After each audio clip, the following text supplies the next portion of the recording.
Okay, so today I'm going to be reading a random story from the complete Grimm's Fairytales. So let's get started.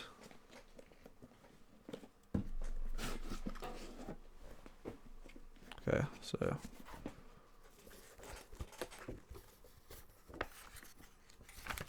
we're doing this one.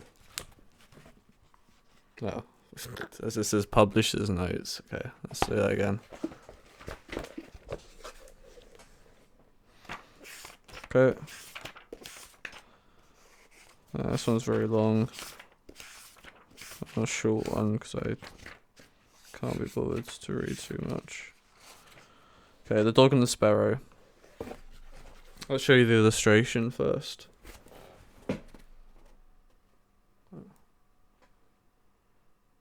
Okay. Seen it? Okay, good. The dog and the sparrow. A sheepdog had not a good master, but, on the contrary, one who let him suffer hunger. As he could stay no longer with him, he went quite sadly away. On the road he met a sparrow who said, "Brother dog, why art thou so sad?" The dog replied, "I am hungry, and have nothing to eat." Then said the sparrow, "Dear brother, come into town with me, and I will satisfy thy hunger." So they went into town together, and when they came in front of a butcher's shop, the sparrow said to the dog, "Stay there, and I will pick a bit of meat down for thee." And he alighted on the stall, looked about him to see that no one was observing him, and pecked and pulled and tore so long at a piece, which lay on the edge, that it slipped down. Then the dog seized it, and ran into a corner, and devoured it. The sparrow said, "Now come with me to another shop, and then I will get thee one more piece, that thou mayst be satisfied." When the dog had devoured the second piece as well, the sparrow asked, "Brother dog, hast thou now had enough?" "Yes, I have had enough. I have had meat enough," he answered. Sorry about that. Burped as well. He answered, "But I have had no bread yet," said the sparrow. "Thou shalt have that also. Come with me." Then he took him to a baker's shop, and pecked at a couple of little buns until they rolled down. And as the dog wanted still more, he led him to another stall, and again got bread for him. When that was consumed, the sparrow said, "Brother dog, hast thou now had enough?" "Yes," he replied. Now we will walk a while outside the town." Then they both went out onto the highway. It was, however, warm weather, and when they had walked a little way, the dog said, "I am tired, and would like to sleep." "Well, do sleep," answered the sparrow, "and in the meantime I will seat myself on a branch." So the dog lay down on the road and fell fast asleep. Whilst he was laying there, a wagoner came driving by, who had a cart with 3 horses laden with 2 barrels of wine. The sparrow, however, saw that he was not going to turn aside, but was staying in the wheel track in which the dog was lying. So it cried, "Wagoner, don't do it, or I will make thee poor." The wagoner, however, growled to himself, "Thou wilt not make me poor," and cracked his whip, and drove the cart over the dog, and the wheels killed him. Then the sparrow cried, "Thou hast driven over my dog, brother dog, and killed him. It shall cost thee thy cart and horses." "Cart and horses indeed," said the wagoner.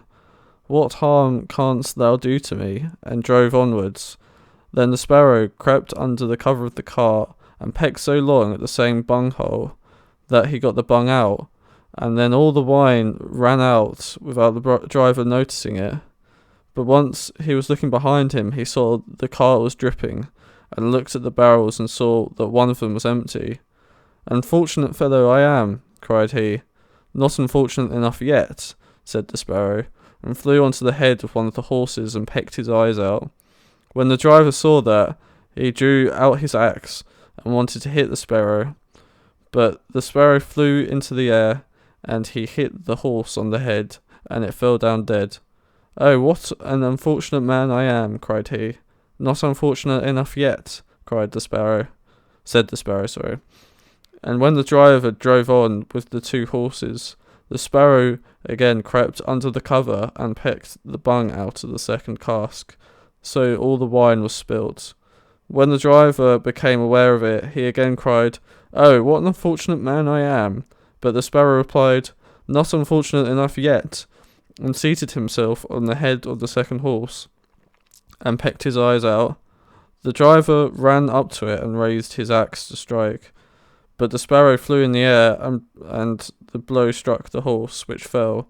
"Oh, what an unfortunate man I am."